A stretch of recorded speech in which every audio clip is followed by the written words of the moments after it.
Welcome. Hello, how are you? You can I only see like half your face. for some reason. Yeah, you can open my chest. Bear with me. We're gonna start properly in earnest. I'm still setting myself up because, as you know, the wonders of Clubhouse slash Yeah, Instagram do not you're doing like a always double. work. And Yeah, you're doing like a double I'm bill. doing a. It's like the two for one special. It is a 2 for 1 special. This was a lot easier to Exactly. start. It's only a matter And of you have launching like a special. room. You have like special Here we lighting go. and So we're all of it. also I like mean, like Jesus, I am so behind. everything. So we started now, and I'm gonna turn off commenting for the purposes of this live. Turn off commenting, everyone. So welcome to In Conversation. I have Thank the you. pleasure of welcoming someone I consider to be a friend and also an industry thought leader, Bjorn Stern, uh, Thank of you. Stern Arts fame on Instagram, of Bjorn Stern on Clubhouse, and many other slash, slash platforms. And Bjorn is a curator and advisor to some of the great and the good of the world. So it's an absolute pleasure for someone who wants to follow in his footsteps maybe in the future. I don't know where my future may take me, but you may be able to help. Uh, Well, you know, um, this is a this the last jacket you have won't have any pockets in it, and you have to leave your library to somebody. oh you do So that, well, of library to course, someone. That's very true. like what my mum said, whoever has the And most stuff when he dies wins. that's one of the how can I put it? It's one of the adages that is quite surprising because we usually live quite ascetic lives, and that in itself means that we are sometimes not. In the past, we were not always encouraged to collect objects, and now since kind of like the Victorian ages, that particular Are we going to get into the cultures of collecting? Well, I mean, who ad, was? we might We could start there. we That's might actually that's a good sort of. We talked about it before, and I think I might have thrown you this sort of curveball. But um, who was the first collector? Well, in the biblical sense, it was Noah. actually Noah. I usually Exactly. answer it wrong. No, it's Noah, because he didn't actually make anything, Yeah. and he didn't even give names to the animals. He just catalogued and saved. So in the biblical term, it's really to collect is to save something, and I think that's a sort of a good start. But I also make a distinction between completionists and relationists type of collecting. So when you have Mhm. relationist type of collecting, it's basically or reflectionist rather. Um, Reflectionist collecting is really about, getting things that reflect what your tastes are or what your personality is or something. Completionist collectors, on the other hand, they have an almost erotic relationship um, to collecting because they collect what's missing. Yeah. They don't actually collect what they Yeah. have. And that I always find really interesting. It's a completely different relationship and means also that once a collection from a completionist is over, it's like the sex is over. So then they'll sell off or give away or disperse with it in some way or another on their way to another collection. Reflectionists, on the other hand, they obviously have a bit more of separation angst, and because I hear this a lot from collectors. It's like, well, I live with this work. It's like if I have to sell it, it's like It's a selling bit, a piece. It's like selling a piece of myself. yeah. And I always find that, well, it's not a piece of yourself really. It's just a reflection of yourself because yourself is yourself. You know, if you have a, you know, a painting or something, it's an inert thing. It's your relationship to the thing that is what you're having a separation angst to. So anyway, so over Well, to you. over to me. So, where do I fit? I collect people currently. And I also collect books. I have many books as ebooks and in many other platforms. It's a Yeah, bit surprising also because I class myself as a curator on a independent level, and usually curators do collect, but I've got slightly a apprehensive, let's just say, an apprehensive streak about collecting because I fear once I start, I'll never finish. but So, that's the collection sickness. It's wonderful. It's the best. It's the best addiction to have. You know. so, so it is.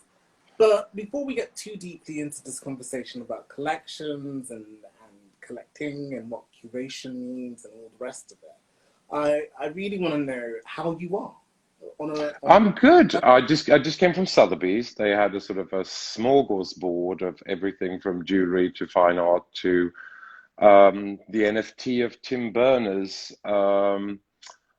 Berners-Lee's, well, web protocol. They're selling off the original code. So they had this vast video screen at Sotheby's with the original coding that's now going to be sold off as an NFT, which I thought that was actually very clever because, we've seen a lot of that, a lot of stuff in that space in the past month, especially on Clubhouse, which has kind of been the uh, what do driver. I? Yeah, it's been the driver for sure. So that was a very clever move. It's just a pity that crypto's in the dumps at the moment. So might have to spend a little more Ethereum than you had originally thought or hoped for. But that was, and I think that it's going for a good course as well. So I hope that that's going to go very well for Tim and Lady Berners-Lee. Yeah, just it was a good dose of fun things to see today. I saw as the evening sale, the modern art and contemporary evening sale, and it was fun to just be among people. That hasn't happened for a really long time. So Oh, to physically actually interact with was that last night artworks. or this It morning? just opened yesterday, so it's still open. You can go throughout the week. Oh, Sotheby's London, and I presume Christie's and the other auction houses as well. But yeah. yeah, just right now it's just following a lot of what the auctions are up to. There's auctions tomorrow in New York. There's the evening sales at Phillips, and the day sales as well. So yeah, Any we're in season. Well, uh, tips as in how to spend your money unwisely. no, not tips as in how to spend your money unwisely. Anything you're particularly enjoying the look of that's come up on the market. It doesn't have to be FSA, verified. You know, what's the word? What's Well, in the Sotheby's evening sale for Impressionism and Modern, I mean, and now it's all the distinctions have kind of flown out the window with the pandemic, but there is a fantastic pastel by Odilon Redon, which is just magical. I was almost consumed by it, so I spent an extra time looking at that today. Um, and it sort of sticks out like a sore thumb among the other sort of half nudes by Renoir that he painted lately, so in the teens, and they all it's a late Renoir when all the pigments start looking like baby food. That's when you know. That's when you know it's like, okay, that's the later version. And they start to become very they kind of start to look like how you disperse baby food as well. So but yeah, it sticks out like a sore thumb. It's a figure which has this sort of ray of yellow going through the head. It just looks like I mean it's a very special picture actually. So I was very pleased to see that today. And then Ooh. there was just, a contemporary smattering. The You've been to Sotheby's upstairs, right, in the main rooms.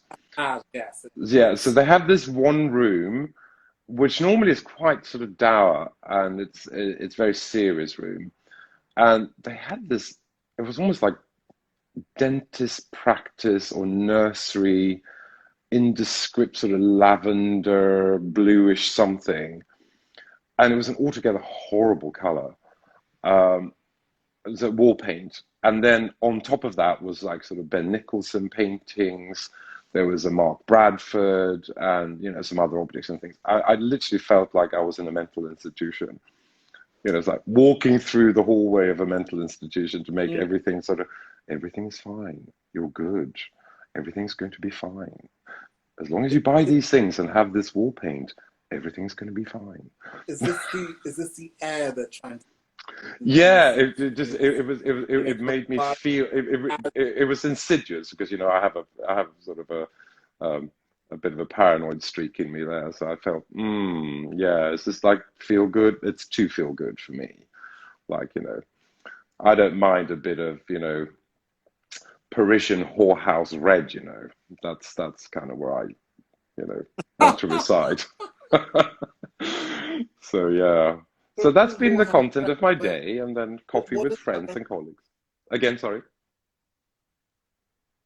where's the Edward, you were reference saying. from? Parisian whorehouse red. I just said, where's the Uh, reference from? well, I Parisian didn't go whorehouse to a red. 19th century whorehouse, but I mean, you know that kind of velvety old school salon, that Moulin, is. Uh-huh. that sort of Moulin Yeah, Rouge, it's just that that sort of feel. thing. It's just that feel of sort of like paintings behind ropes, roped off, and I quite like that. If you can play with that and play that against contemporary art, that's a fun thing. I've done that a few times, but yeah. So that was the sort of the content of the day, and got to see Mm. some industry professionals and share a bit of shop talk. So, and it's been a lovely day in London today as well. It still Shop is. talk. I mean, the sun is out, and how can you not be giddy? I mean, I'm Sun is sure out. we'll get some rain I, later on. we'll probably get rain probably tomorrow, hopefully. Yeah. I've got a dinner party to attend outside. Not really looking forward to, being rained upon halfway through. Do you But like Winston let's talk Churchill? about. Next time you don't want to go to a dinner party, just go. I'm sorry, my dear. I have a prior engagement that I have yet to make. That's it's a bit of a put down. Yeah, So. Winston and Well, that was there was a particularly offensive love. painting in the sale today, actually. It wasn't actually offensive. It was an okay painting, but it was the way it was framed. It was like it was laid in its coffin because it had this border around it in order to fit a much larger frame than it deserved, and had this. It actually had a Parisian Mhm. red velvet whorehouse color sort of frame around, frame inside the frame, and it was most unfortunate. But it was quite a nice little painting, actually, come to think of it, by Winston So, Churchill or someone else? Churchill.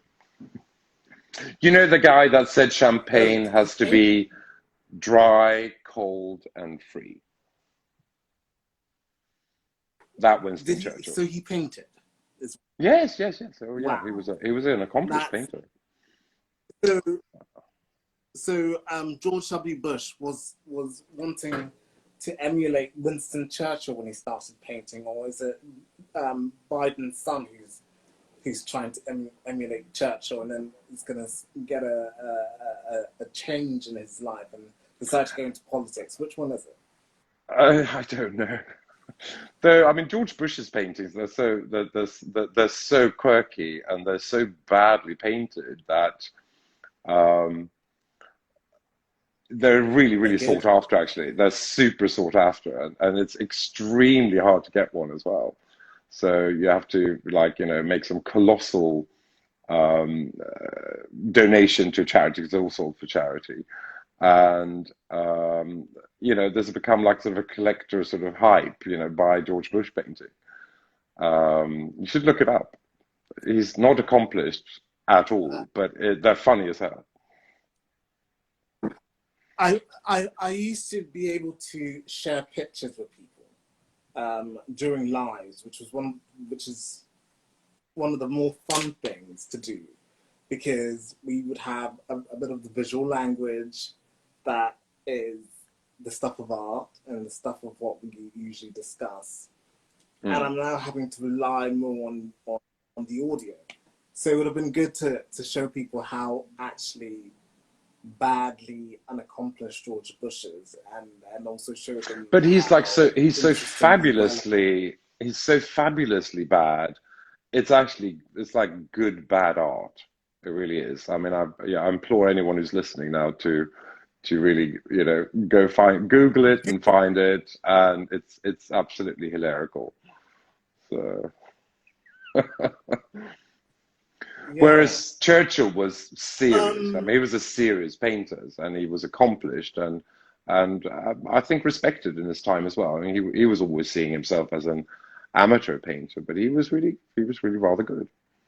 You know, he had the eye.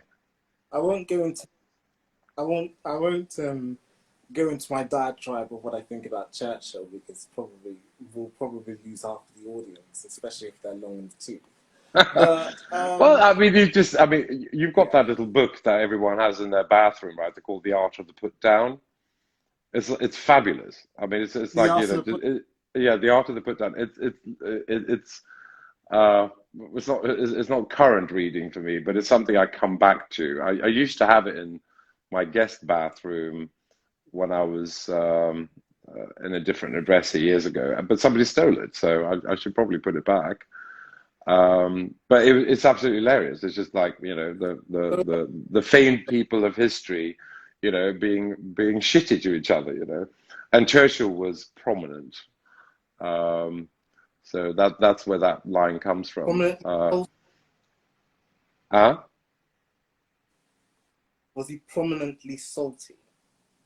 oh yes, oh of course.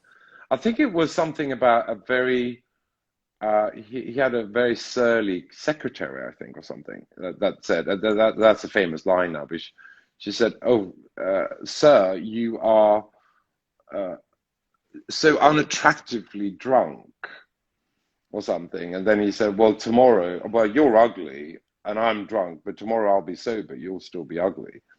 Ooh, Yeah, that that's like a famous burn. church. That's a famous Churchill burn. I like his relationship to champagne. That's a good one that I mentioned before. Champagne should be cold, dry, and for free. No comment. Yeah. Well, we were talking the other day about the liggers in Mayfair, so I mean that's a kind of a fun theme. Whilst you start talking about the liggers, I'm going to get myself some water, because otherwise my tongue is going to actually drop off. Please, explain to us what a ligger is. A ligger is a person who makes out to be somebody else in order to gain entry into particularly Mayfair salons, in order to swipe the champagne and the canapes and anything else that's not bolted to, the floor. Oh. And there used to be, I don't know now, but there used to be hordes of them, running up and down. So much so that, all the hotels and the Arts Club and Claridge's, they had like literally like blacklists on these people. And of course, when I had my space off of Bond Street for years, then, they populated my parties as well, which was hilarious. So eventually you got to know who they were. And then there was that book that came out. Um, And dreamers. yeah, Liggers and Dreamers, which, you know, you start kind of going, I know these people. I've actually seen them and they're still around. And I think that caused a bit of an upset. So they were very poorly disguised in that book. Absolutely hilarious, though, if you want to know, kind of Mayfair life of lonely alcoholics who, can't really, I mean, I don't know where they live, if they live in Ealing or, Seven Sisters or something, but they put on their frock and they come into Mayfair and They populate know, all the gallery openings. yeah, they know Mayfair better than Mayfairies themselves. Yeah, exactly. So Um, I did go with the Liga once to Mayfair 1, if you remember that. That's now the Mercato, the old church here down the mm, road on North Audley Street. There used to be an event space. I remember Sony Xperia had an event where the first 100 goodie bags had an Xperia phone in it, and the remaining 400 bags just had a brochure about the phone. mhm. And it was incredibly important for this particular Liga to be one of the first 100 because she wanted the phone. And it's just so came about. We got there early enough, and of course they were asking, and I mean they're all blaggers basically. So it's the art of gate crashing, which is Mm. absolutely hysterical.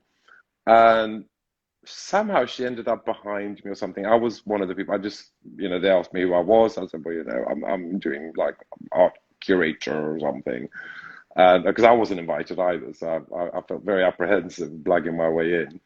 Oh, But yeah. I ended up blagging my way in, and I was like number 98 for the goodie bag. And then the other girl that came behind me invited me to this It was to have 99. to have a double chance of the phone. She ended up with the brochure, and I kept the phone and I gave it away to somebody else. Ow, It ow. was just ow, yeah, it was hysterical. Painful. But Yeah. Mayfair Society, seeing as we're going to be talking about parties and the rest of it, how have the parties been during the pandemic? That's a joke. There have not been any parties during the pandemic because it's the That's not true. That's not true. I was the very brilliant artist Gillian Meyer, who you can follow on Instagram as well, of Florida-based sculptor and installation artist. She pointed me last year to this very surreal online nightclub that happens across maybe as many as like 100, or maybe not that many, but it felt like that. Maybe it's like 30, 40 Zoom meeting rooms. So it's called Eschaton. And so you actually buy a ticket. I think it's like $10 or something. And then mm-hmm. at a certain, I think they probably still run it. And I had a New Year's party with my, I had a New Year's party with my friend from LA on New Year's Eve, sitting alone in front of my screen, not feeling alone. It was hysterical. And you go into these, you get lost in these sort of various chambers, various rooms that you go into. And one room was like Amanda Lepore having, kind of, prancing around, and it was being fabulous. Another room was like some half nude guy with a hula hoop, and another one was like, people singing in a choir, and a third one was a guy who played like a rat, so he was hidden in a corner, and it was just like performance art that you could, go into the various rooms, click your way through, and it was a sort of a really interesting echo chamber that basically, yeah, it was something that would never, I think, have sprung up had we not had the pandemic. So, but Do you no parties at all. I think know? the last dinner I went to was like the dinner of six. That was with you, That's and true. the rest of them, over at that what was it, the Greek or Italian restaurant It up in was Marylebone? Spanish. A Spanish it was, yeah. So I think that was I mean, until very recently, that was what was going on. So yeah. So how is you don't have to go into details because I think it's important to remain mysterious and curatorial. But how do you Okay. feel like, in general? Because I know you're numbers. People saying that um, you know that they're still selling during the pandemic. How do you feel like the market is going overall? Hang on, my earphone's falling out. My ear doesn't like my earphone. Never did. I'm having a gnarly relationship. The pandemic, actually, I have to say, okay, it's more sort of. I hope nobody from HMRC is listening in, but 2020 was my best year since 2012. Since And 2012, the Olympics. yeah, and 2012 was my best year of all time, Wow. and 2020 topped it. So I can't say I can complain. I know a lot of people did and do. I'm just in that segment of the market where it was just the timing was right, and the people who populated my sort of end of the market were very, very keen to to go into transactions. They were all captive audience, if you will. Amazing. Yeah. Uh, what was I going to say? So, because everyone's been talking about how the market has become a little bit more buoyant, there are more millionaires than ever, apparently, due to being able to save during the pandemic. There has been